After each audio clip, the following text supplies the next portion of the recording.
बरतानिया के वजीर आजम का चालान। कौम क्या होती है? अमीर और गरीब के लिए कानून का एक जैसा रवैया कैसा होता है? वो गैर मुस्लिम होने के बावजूद भी हमसे आगे क्यों हैं? क्योंकि उन्होंने इस्लाम के असूलों पर अपने मुमालिक में इंसाफ का कानून बना रखा है। और हजरत अली का कौल के कुफ्र का मुआशरा चल सकता है, जुल्म का मुआशरा नहीं चल सकता। इसकी जिंदा जागती मिसाल आपके सामने तरक्की याफ्ता काफिर मुल्क बरतानिया है। वो आज भी हम पर हुक्मरानी कर रहे हैं और हम उनकी गुलामी। इमरान खान ने बरतानिया के वजीर आजम के चालान के ऊपर अपने ट्वीट के जरिए कौम को एक पैगाम भेजा, जिसमें बताया कि ये होती हैं कौमें जो तरक्की करती हैं। ये होता है मुआशरा जहाँ पे इंसाफ सबके लिए बराबर होता है। इसकी मजीद तफसीलात आपको हम अपने सीनियर एंकर से लंदन से सुनवाते हैं कि वहाँ पर क्या हुआ।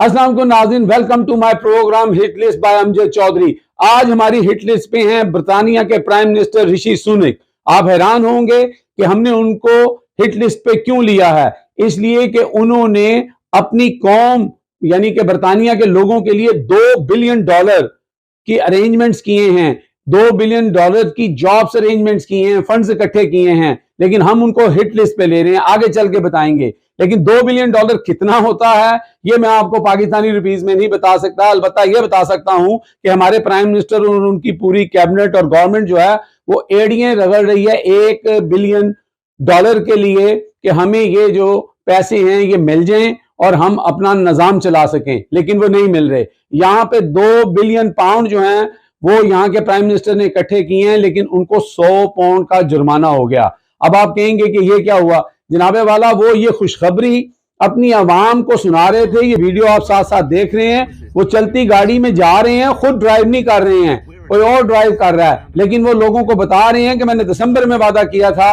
कि मैं जॉब क्रिएशन करूंगा, मैं जो है इकोनॉमी को बेहतर करने के लिए जो है वो स्टेप लूंगा। तो मैंने $2 बिलियन के फंड्स अरेंज कर लिए हैं, बिजनेस अरेंज कर लिए हैं। ये खुशखबरी उन्होंने कौम को सुनाई। और आप कौम का हाल देखिए।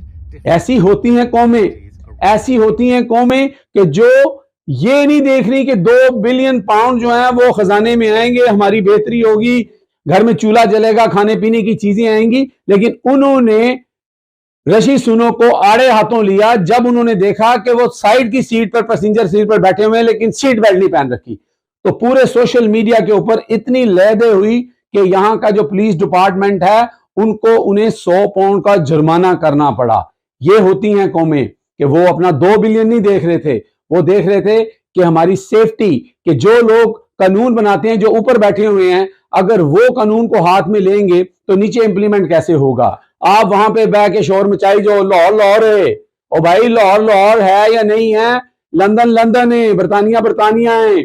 इसके साथ साथ हम आपको पाकिस्तानी पॉलिटिशियन नमूने भी दिखाएंगे और हम आपको बताएंगे कि अगला जो शख्स है वो हमारी हिट लिस्ट पे कौन है। जी हाँ, उनका नाम है जवेद लतीफ। जवेद लतीफ साहब यहाँ पे आए हुए हैं नवाज शरीफ साहब के सामने हाजिरी लगाने के लिए। उन्होंने प्रेस टॉक की और प्रेस टॉक के अंदर वो बात कर रहे हैं कि बयानिया वही चल रहा है जो हम कह रहे हैं कि वोट को इज्जत दो के बाद जब बूट को इज्जत का मामला आया, अब दोबारा बूट के इज्जत से वो वोट के इज्जत की तरफ आ रहा है। और हर वो शख्स मुस्लिम लीग नून का जो फेस है वो अब बाजवा के खिलाफ और एस्टेब्लिशमेंट के खिलाफ बातें करनी शुरू हो गया है। तो जवेद लतीफ साहब प्रेस टॉक करते हुए इल्जामात लगा रहे थे बगैर नाम लिए कि जनाब जिन्होंने मुल्क का बेड़ा गर्क किया है उन्होंने ये कर दिया, उन्होंने हमारे साथ वो कर दिया है। किसी सहाफी ने कहा कि आप जनरल बाजवा की बात कर रहे हैं, आप रिटायर्ड जस्टिस साकिब निसार की बात कर रहे हैं। तो उसमें उन्होंने कहा मैं खोसा साहब की बात भी कर सकता हूं, मैं इमरान खान पे भी इल्जाम लगा सकता हूं।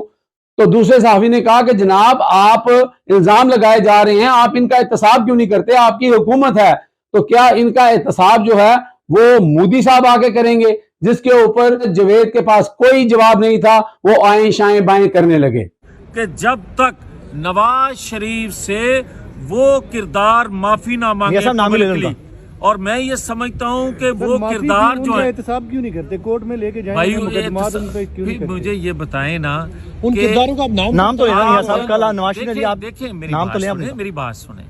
अगर वो किरदार किसी से पोशीदा है तो आज तो मेरा ख्याल 22 करोड़ अवाम में से कोई एक भी ऐसा नहीं पाकिस्तानी जिसके वो किरदार ज़ेन नशीना हो चुके हो। नाम ले देते बाजवा और फैज हमीद की बात कर रहे हैं, क्या आप साकिब निसार की बात कर रहे हैं? मैं तो सईद खोसा की भी बात कर रहा हूँ, मैं तो इमरान खान की भी बात कर रहा हूँ। तो सर, भाई उनका ये सारे एहतसाब वो कौन 5-6 मोदी करेगा? किरदार हैं जो बेनिफिशियरी हैं। सर उनका एहतसाब कौन करेगा? मोदी करेगा या भाई आपकी मेरी हुकूमत बात करेगी? सुने ना, जी नाज़रीन, आपने सवाल सुन लिए, कितनी मासूमियत से जवेद लतीफ साहब जो हैं वो बगैर नाम लिए जो है वो बात करना चाह रहे थे, लेकिन यहाँ पे कुछ मखसूस सहाफ़ी हैं ये जो फिर वो जो नाम लेना चाह रहे थे वो सहाफ़ियों से वो नाम दिलवा दिए। उसमें साकिब निसार साहब का नाम ले लिया, जनरल बाजवा का नाम ले लिया, फैज हमीद का नाम ले लिया, और फिर जब ये ले लिए तो साथ ही काउंटर में उन्होंने जो 2 नाम और लेने थे इमरान खान का और वो भी नाम ले लिया। ये मैच फिक्स होता है, इनकी आपस में बहुत दोस्ती है, ये पहले अंदर से फैसला करके आते हैं और फिर बाहर आके ये सारा ड्रामा करते हैं। लेकिन बात वहां पे जाके फंसती है जब कोई नौजवान किस्म का या कोई ना डर या वो जो साफ सुथरे साफी हैं जिनका हम पहले भी जिक्र कर चुके हैं कि 4-5 ऐसे हैं, उनमें से कोई सवाल दाग देता है। जैसे कि एक नौजवान ने वहां पे सवाल कर दिया कि जनाब आप ये बातें कर रहे हैं, इल्जाम लगा रहे हैं, इनका एहतसाब करें। एहतसाब मोदी साहब ने आगे करना है, इंडिया के प्राइम मिनिस्टर एहतसाब करेंगे, शहबाज शरीफ साहब प्राइम मिनिस्टर हैं, आपकी हुकूमत है, करें एहतसाब। तो वहां पे फिर क्या होना था? फिर वो नहीं ये नहीं वो नहीं ये, बस आपको ये बावर करवाना था कि ex prime minister Imran Khan जब ये कहते हैं कि बड़े के लिए और कानून और छोटे के लिए और कानून, इस तरह कौमें नहीं तरक्की करती। उसकी सबसे जिंदा मिसाल कल जो है यहां पर बरतानिया की पुलिस ने और बरतानिया की पब्लिक ने करके दिखाई है, जहां पे उन्होंने इस वक्त जो इलेक्टेड प्राइम मिनिस्टर हैं उनको 100 पाउंड का जुर्माना कर दिया सिर्फ सीट बेल्ट ना पहनने की वीडियो शाया करने पर। तो ये था आज का हिट लिस्ट। अगले हिट लिस्ट के लिए तैयार रहें। मुझे अब यहां से इजाजत